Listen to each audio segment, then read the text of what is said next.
சகோதர மாநிலத்திற்கு பிரச்சனை என்றவுடன் வாட்ஸ்அப் மூலமாக ஒருங்கிணைந்து நேரடியாக சென்று உதவிகளை செய்து வருகின்றனர் தமிழ்நாட்டைச் சேர்ந்த தன்னார்வலர்கள்.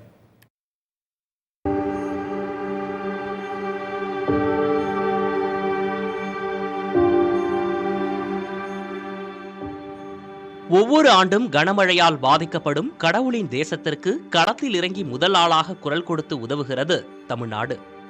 அந்த வகையில் வயநாடு துயரத்திலும் கேரள மக்களுக்கு உறுதுணையாக தமிழ்நாட்டைச் சேர்ந்த தன்னார்வலர்கள் பலரும் நேரடியாக சென்று உதவி வருகின்றனர். பேரிடர் காலங்களில் பணியாற்றிய தமிழ்நாடு தன்னார்வலர்கள் குழு என்கிற அமைப்பைச் சேர்ந்த 28 பேர் வயநாட்டிற்கு சென்றுள்ளனர். மீட்பு பணிகள் நடக்கும் பகுதியில் குப்பைகளை அகற்றுவது, உணவுப் பொட்டலங்களை ராணுவத்திற்கு கொடுப்பது, மருத்துவ உதவிகள் செய்வது என அனைவரும் சுற்றி சுழன்று பணியாற்றுகின்றனர்.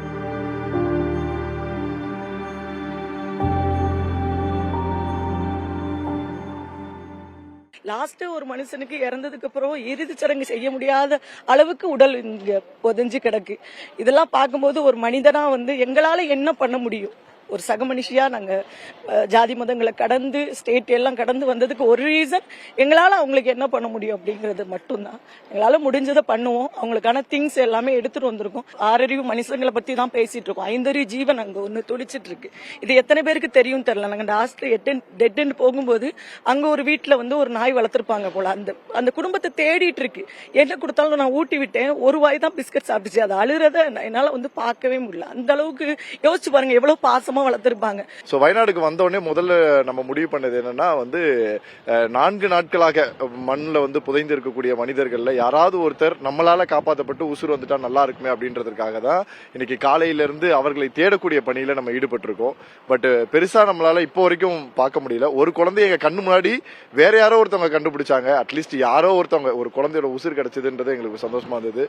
அந்த மாதிரி தான் இன்னைக்கு காலையில இருந்து நடந்துகிட்டு இருக்கு. இந்த 26 தன்னார்வலர்களும் தனித்தனியா பிரிஞ்சு ஒவ்வொரு இடத்துலயும் வேலை பார்த்துட்டு இருக்காங்க.